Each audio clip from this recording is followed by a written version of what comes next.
Fuata sasa tamasha la kina mama wa Madhira Women Cultural Group wakituletea wimbo wa kusherehekea mashujaa. Wakimaliza watafuatwa na Chemolingot kutoka Baringo. Mheshimiwa Rais, mabibi na mabwana, naomba sasa tuangazie macho yetu kwenye runinga ili tutizame makala yanayoambatana na mada ya siku ya leo, kauli mbiu ikiwa ni hongera Kenya at 59, connect, innovate, inspire. Tuungane, tubuni, tuimarike. Karibuni.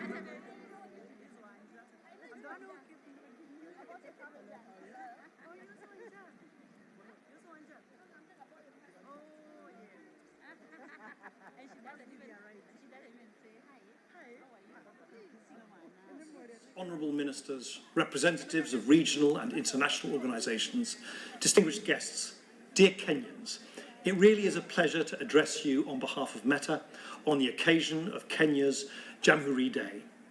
The internet and data-driven technologies have transformed lives and opportunities for people across Africa. Kenya has been at the forefront of that change, playing a leading role in a host of areas, including mobile money, e-commerce, and the digitization of a range of services. But technological progress never sleeps. The next generation of internet technologies, collectively known as the metaverse, will create a more immersive 3D experience that will help us feel Women like Cultural right Group with another person wakituletea wimbo wa kusherehekea mashujaa. Wakimaliza watafuatwa na Chemolingot kutoka Baringo. Mheshimiwa Rais, mabibi na mabwana, naomba sasa tuangazie macho yetu kwenye runinga ili tutizame makala yanayoambatana na mada ya siku ya leo, kauli mbiu ikiwa ni hongera Kenya at 59, connect, innovate, inspire. Tuungane, tubuni, tuimarike. And Pastor Dorcas, our Prime Cabinet Secretary, the Honorable Musalia Mudavadi, and Mama Tessie, the Honorable Speakers of the National Assembly and Senate, Your Lordship, Chief Justice and President of the Supreme Court, and your Deputy, the Governor of the great city of Nairobi, Your Excellencies, High Commissioners and Ambassadors, Cabinet Secretaries, distinguished ladies and gentlemen, na Wakenya wenzangu wote, hamjambo.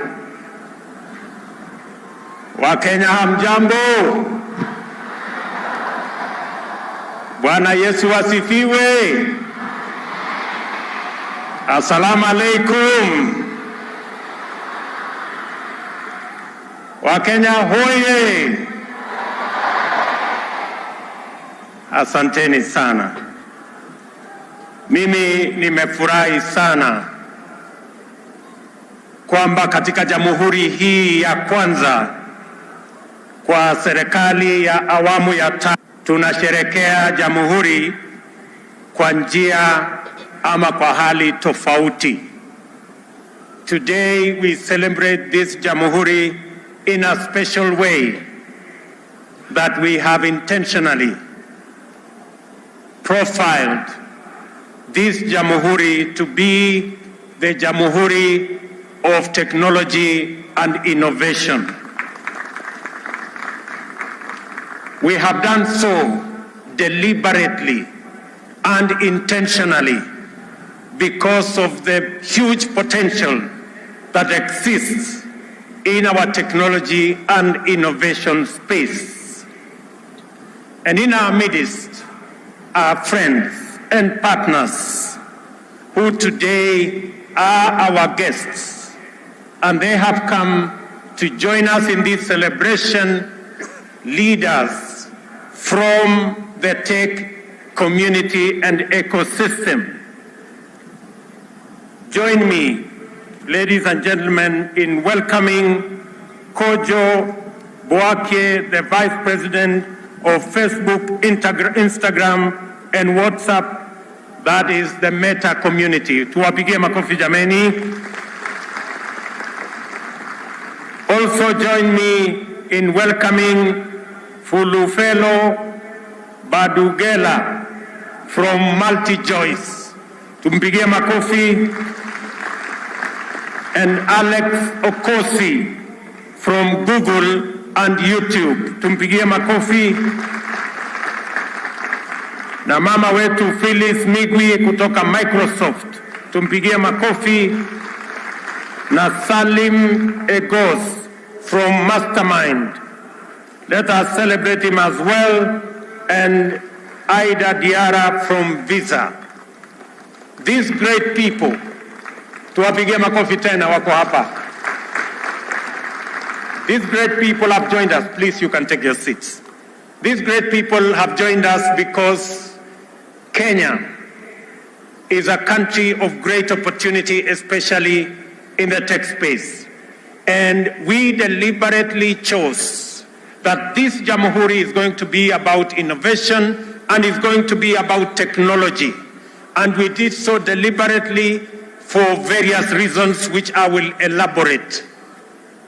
First, when we went round, the people of Kenya told us that they want technology to drive our economy. And that is why we have decided that we are going to have a 100,000 kilometer superhighway that is going to be built to enable internet access our homes, our cities, our towns, and every part of the Republic of Kenya, because that is how we are going to be delivering government services going into the future.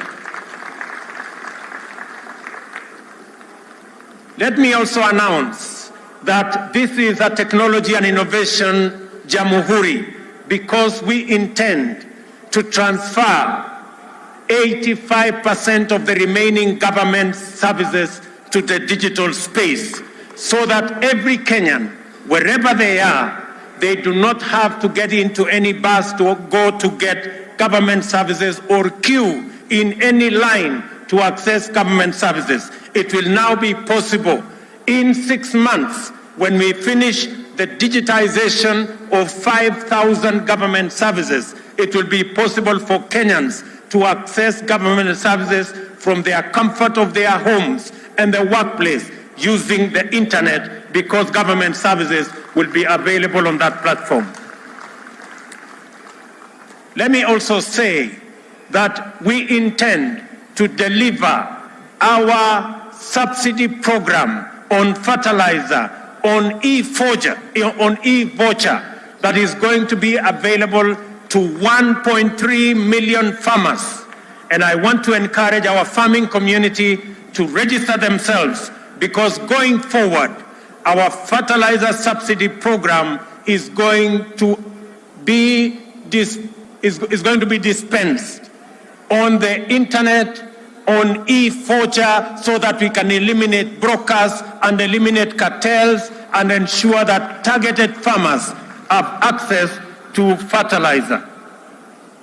We have also had a conversation of our lifetime, and we have a target of 1 million jobs from our technology space.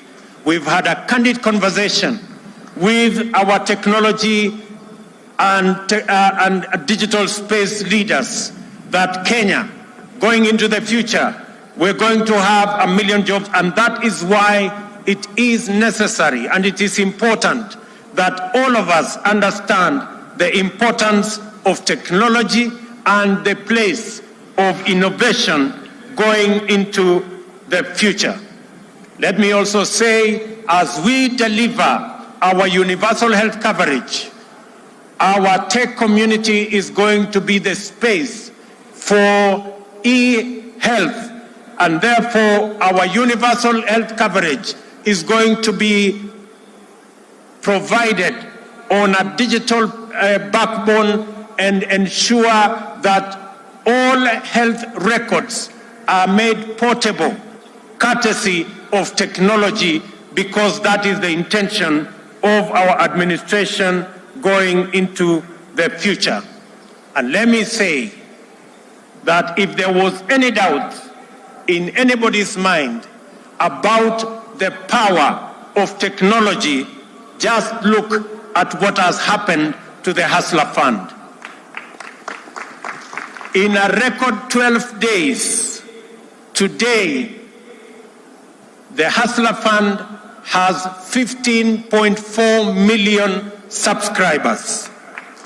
In just 12 days, the Hustler Fund has lent 7.54 billion Kenya shillings to approximately to the 7.4 to the 15 million Kenyans that are on that space.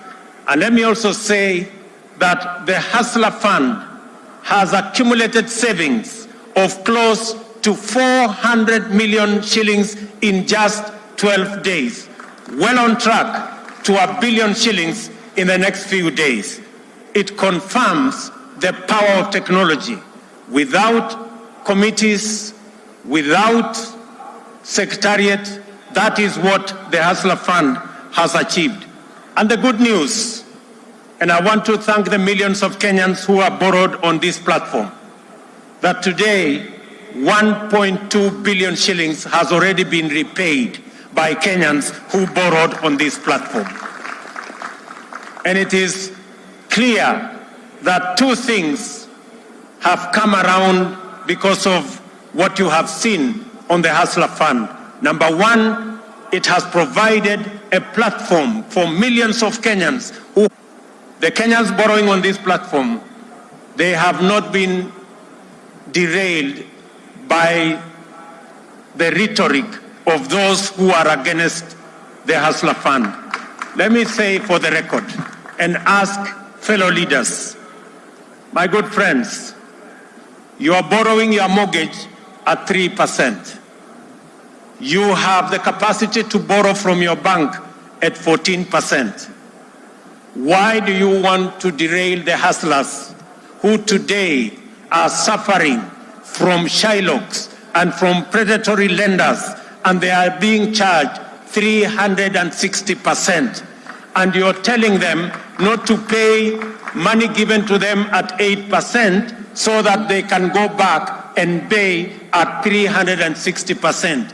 Be humane, be kind, please allow the people borrowing on the Hustler Fund to also enjoy low interest rates the way you and your families are enjoying.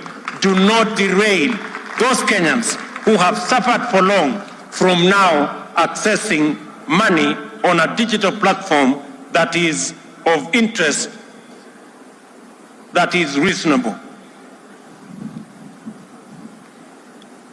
And as we enter the 6th decade of our independence, we can proudly cite many achievements and impressive progress made through our own consistent efforts as evidence that our freedom struggle was neither an empty political adventure nor reactionary born of idle resentment. We gather as a nation to commune with our forefathers who were long-suffering innocent victims of imperial plunder and colonial oppression, yet also heroic defenders of our inalienable sovereignty and valiant fighters of our freedom. On Jamuhuri Day, we celebrate the moment when Kenya proclaimed itself a free democratic republic. It is also a time to reflect deeply on the founding aspirations of our nation.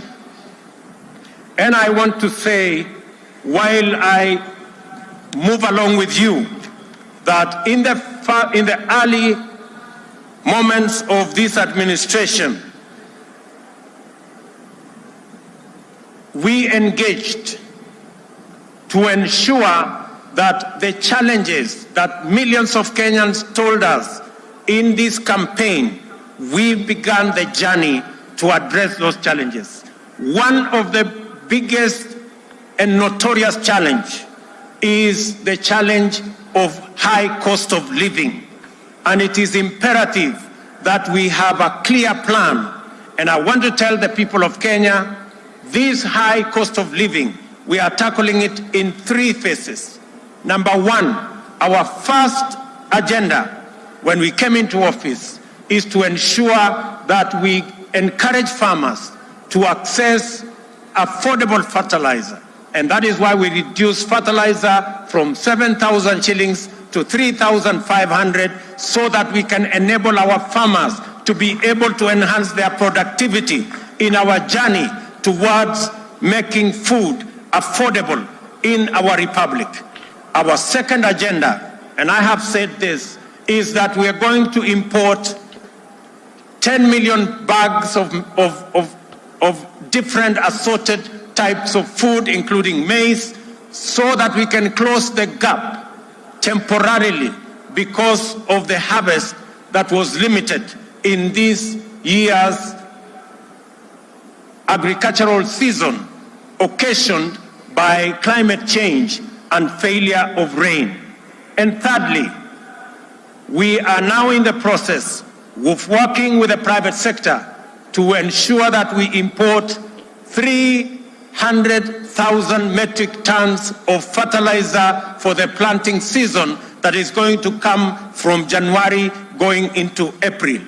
Already, 2 million bags have arrived in the country and 4 million bags are on the way.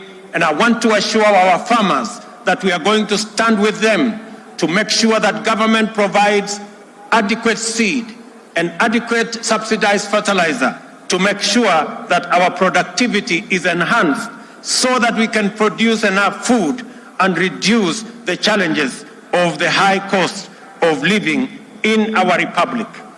The second item that we must tackle is the issue of ensuring that we create enough jobs for the millions of young people in our nation. Apart from what we are doing with the tech community, our housing plan, which we have rolled out in earnest, already we have launched the construction of 40,000 units of houses in the last 3 months. And in the remaining months of this year, we are going to launch the construction of 160,000 additional houses across the Republic in our quest to ensure that we have 200,000 houses built around the country, both social and affordable houses, so that the people of Kenya can not only have access to jobs, we can grow our settlements, have become home owners. I want to request and ask all county governments. We already have 15 county governments that are working with us on this plan. I want to ask all the remaining county governments to come on board so that we can move together in the journey to ensuring that we create jobs, we build our enterprises, and Kenyans have access to affordable housing.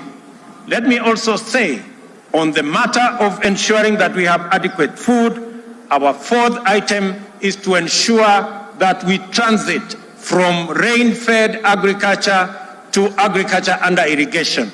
And that is why we are building 100 new mega dams around the country under our new program of private-public partnerships that will be anchored on water purchase agreements that will be underwritten by the government of Kenya so that we can work with the private sector to produce enough irrigation facilities and also to ensure that we supply and harvest enough water for us to power the engines of our irrigation and transit from the 670,000 land under irrigation to 3 million in the coming years so that we can also produce enough food using irrigation. Let me also say that under our value addition, agro-processing and manufacturing sector, our triple program and intervention that will bring on board the Dongo Kundu Special Economic Zone, all the other economic zones, including the Naivasha Industrial City and our city in Athi River. We will ensure that going into the future,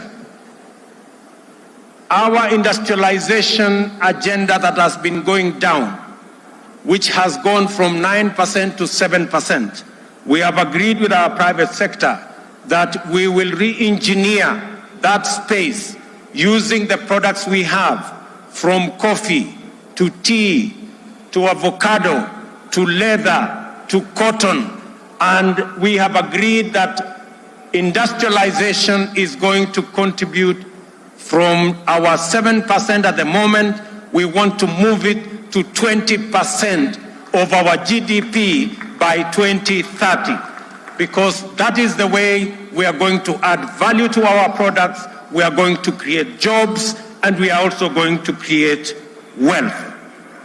Let me also say that, mindful of this solemn obligation to do right, while laying the foundation of a flourishing nation for future generations, I have pursued several interventions since I took office nearly 3 months ago with the urgency, zeal, and focus that the moment demands. Since then, we have engaged successfully to reorient policing operations from a heavy and illegitimate reliance on illegal and extrajudicial interventions, which frequently entailed such intolerable violations as abductions, torture, disappearance, and murder.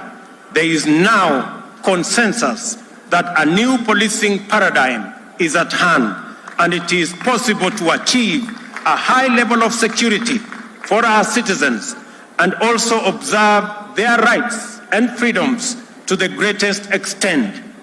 I commend the entire National Police Service, from the constable on the beat to the Inspector General, for the enthusiasm with which they have embraced the changes and enhanced our general security through increased vigilance and improved relationship with citizens and their communities. Before the end of the year, I will be appointing a task force to review the terms of service of our Kenya Police Service. It is instructive to note that the people of Kenya talk to us about predatory lending. And I engaged, when I came into office, 3 fintech institutions on the way forward in making mobile loans more affordable. As a result, there was a drastic reduction in the interest charged on the police service, signaling a new era of affordable credit for borrowers.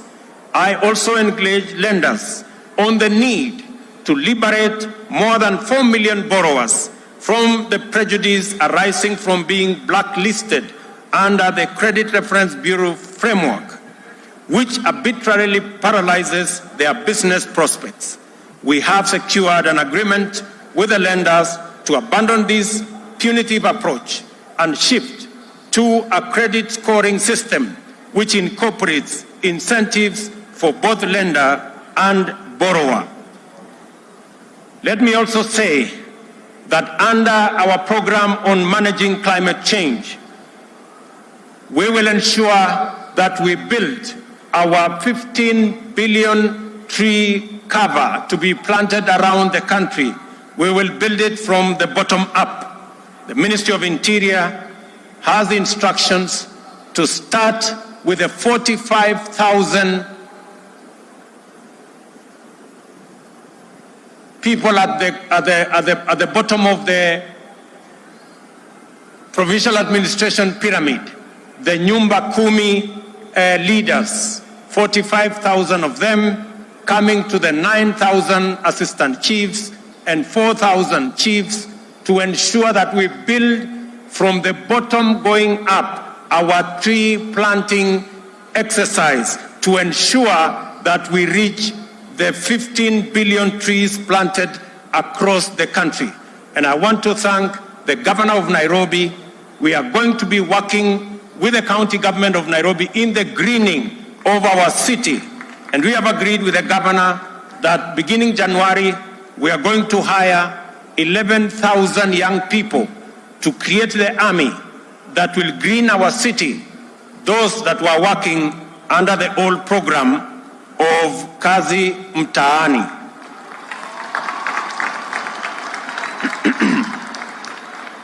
I want to ask other governors in other parts of Kenya to join us in this exercise of tree planting, because it is an exercise of our moment to manage the effects of climate change. As you all are aware, we also appointed a working party to look into our education system. I want to say the preliminary report from the Presidential Working Party on Education Reform has been brought to the government, and we have agreed that our junior secondary schools will now be domiciled in our primary schools to ensure that we save parents the huge costs that would go with taking their children to schools far away from their homes. And I have also instructed the Teacher Service Commission to commence the hiring of the largest cohort of teachers in independent Kenya. We are going to hire 30,000 teachers by early next year to provide instruction in our schools. Let me also say a request from Kilifi County that the Pemba community living in Kilifi County that has for a long time suffered without identity, the government of Kenya is now going to work on the modalities to ensure that the Pemba community acquire citizenship of the Republic of Kenya.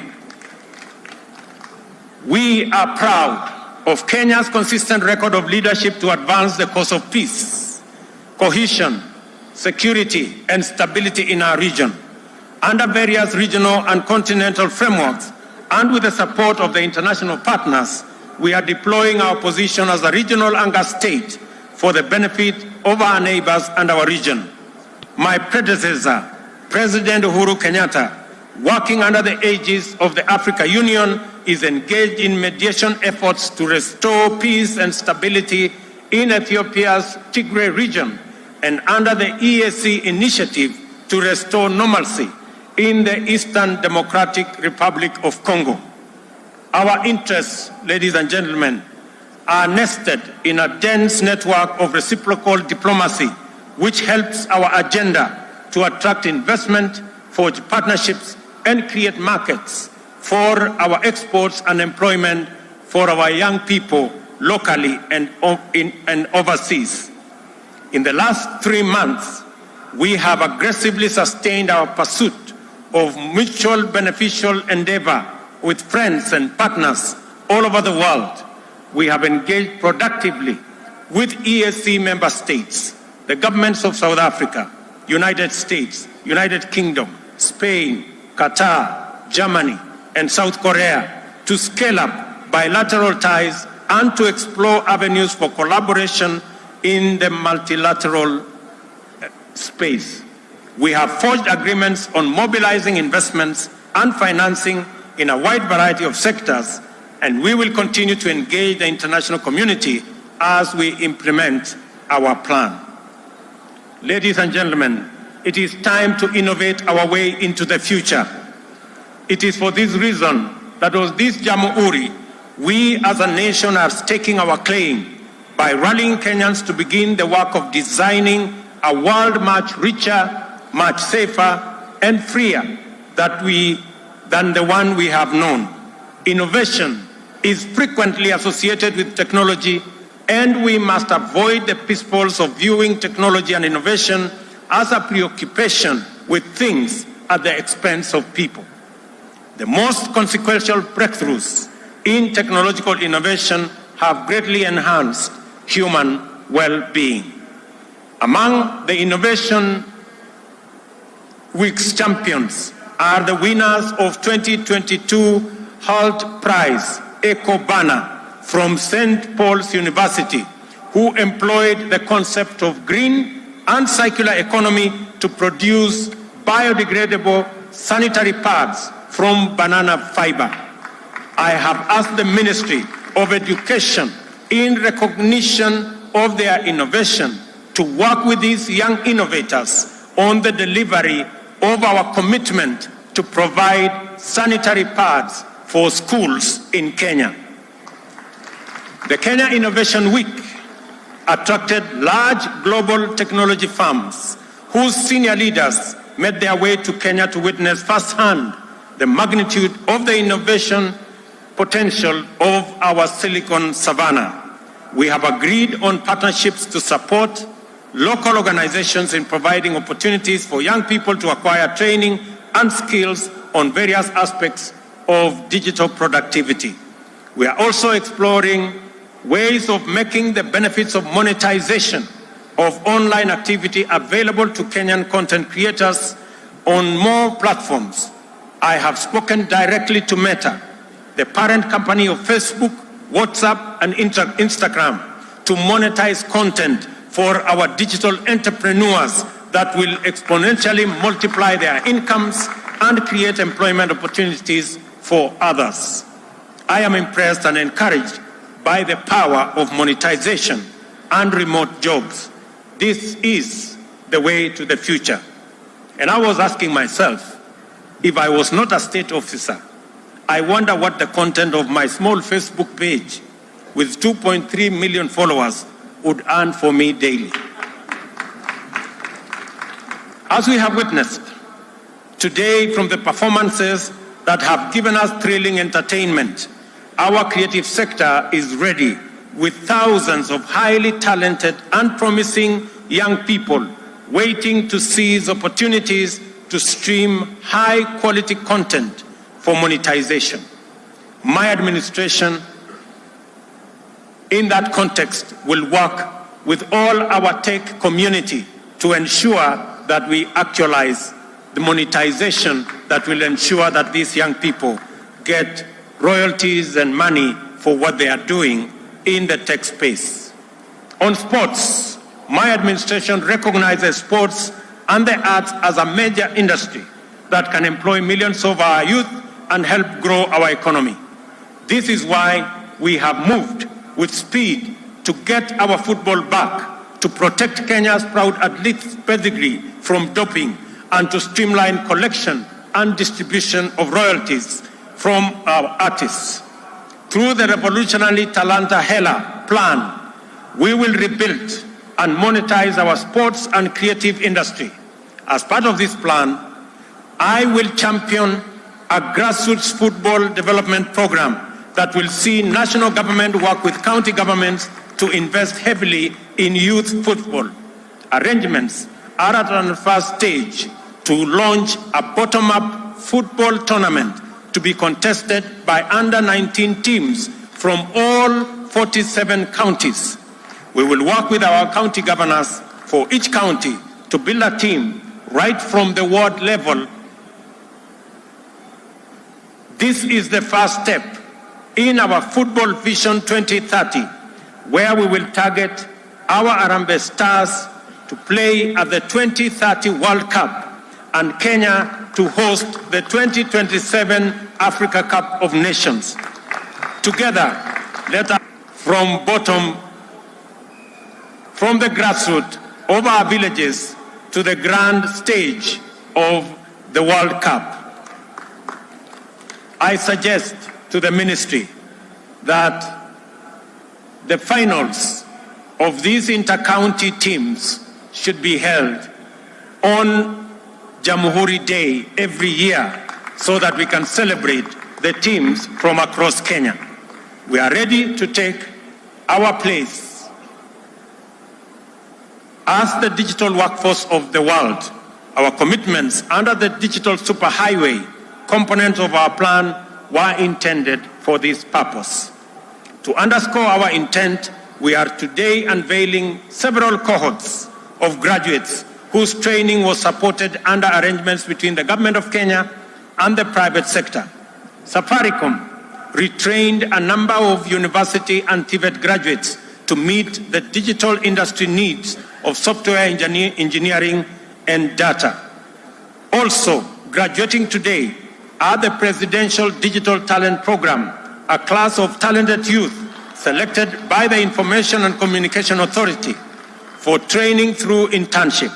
Additionally, it is a big day for the beneficiaries of the Kenya Commercial Bank Tujiajiri program. And finally, the Google Hustler Academy, who underwent an intensive and interactive training program, are ready to begin their journey in a world of work and opportunity that is now familiar territory. I now request all these graduates present today to rise. Hawa ndio wangwana wako hapo. And let me say the following to them. Fortune rewards the bold. I congratulate the young people who followed their curiosity and passion to explore new ideas and possibilities, and are now at the threshold of a new chapter in their lives and careers.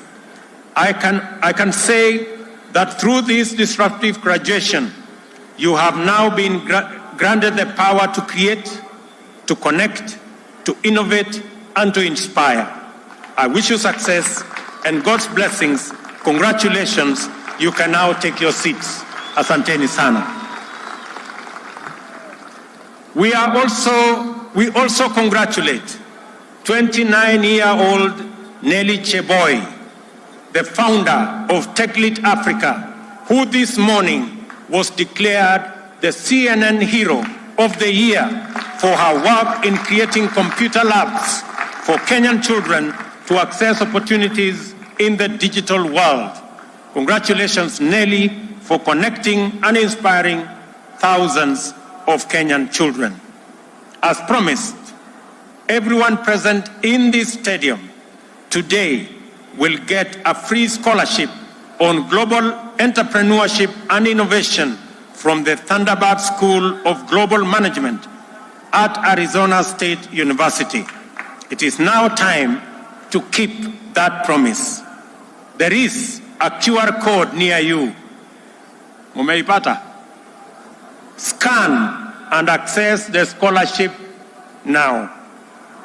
A 16-unit course that would have costed you 100,000 is now accessible to you for free, courtesy of the Innovation Jamuhuri.